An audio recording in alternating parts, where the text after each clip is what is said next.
o responsável por tudo isso tem nome, RG, CPF, é muito conhecido. Eurico Miranda é o nome desse rebaixamento. Os outros dois aconteceram sob a administração Roberto Dinamite. O primeiro, metade do campeonato, ou quase isso, as primeiras rodadas, né, com o Eurico ainda na presidência, o time que ele montou.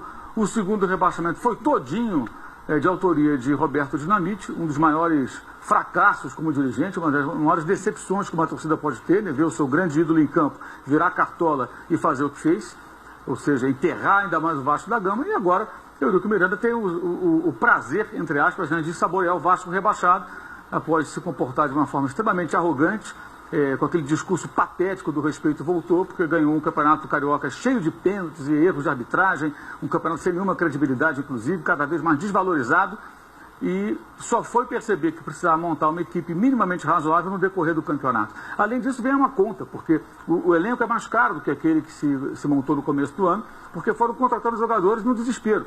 Claro que melhorou o time tecnicamente e conseguiu uma reação no segundo turno, mas não bastante para escapar. Então, o Eurico Miranda é o grande responsável. Deveria demonstrar o seu grande amor pelo Vasco, renunciando imediatamente à presidência do clube, né, para ver se pelo menos assim ele não atrapalha. Não cabem mais cartolas desse tipo no futebol brasileiro. Alguns ainda estão por aí, sobrevivem, mas por pouco tempo, porque a conta chega, a do Vasco chegou, e continua a cobrança pelos erros cometidos no passado, e outras equipes importantes que abram o olho, porque vai acontecer algo parecido no futuro. Dos 4 rebaixados, né, 3 são... O Joinville é um time que nunca foi de Série A.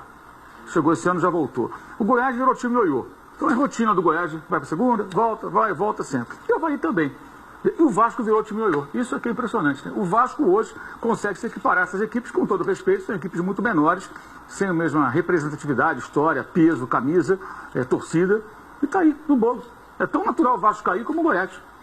Isso é o que eu acho mais chocante para o torcedor vascaíno hoje. Foi uma recuperação fantástica do Jorginho, parecida com aquela do Cuca com o Fluminense em 2009, mas com um final infeliz para o seu time. Culpa, de novo, repito, do Eurico Miranda, que é o grande artífice do rebaixamento, é o autor da obra, gente. Já que pediram a renúncia do Marco Paulo Del Nero, jogadores, né, aliás, uma manifestação importante e pertinente, obviamente, dos atletas, poderia a torcida do Vasco agora começar uma campanha fora Eurico Miranda.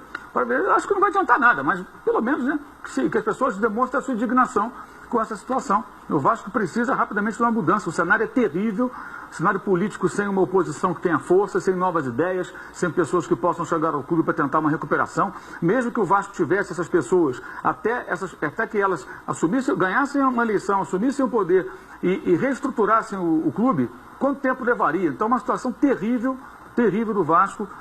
Se você pegar, contando o ano que vem, 9 anos, você vai ter 3 temporadas rebaixadas, 3 na Série B, né, disputando a Série B, e 3 só sobrevivendo na Série A.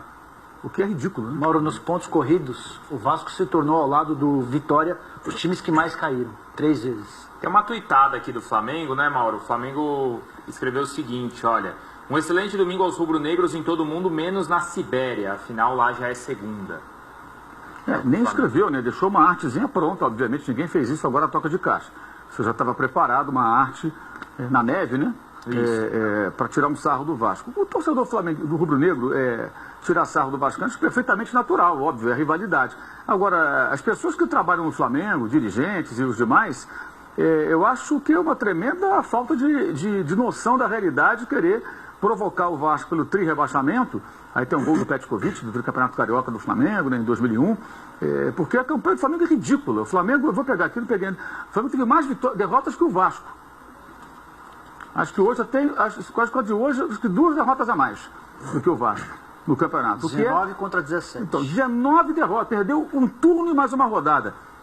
Não tinha um time para ser campeão, mas não tinha um time para perder 19 jogos. Uma equipe que perde 19 vezes no campeonato de 38 rodadas, convenhamos, perdeu um turno inteiro, na verdade, né? Um turno inteiro de derrotas. Não tem condição de ficar tirando sarro de ninguém. Aliás, no Flamengo, ultimamente, as pessoas só se preocupam com a eleição de amanhã. Tem vários tuiteiros vestidos de cabo eleitoral que ficam ali fazendo campanha. Parece que o time está ótimo, que está tudo maravilhoso, que está tudo certo. O Flamengo fez um ano ridículo, termina pateticamente perdendo com mais gols de cabeça. O Fã de Esporte vai ver de novo, né? O grande defeito da equipe nesse ano no seu sistema defensivo. E há quem ainda consiga encontrar forças, digamos assim, para ficar se divertindo às custas do Vasco. O torcedor, perfeito, é o papel dele. Vai tirar sarro do Vascaíno hoje, amanhã, o ano inteiro.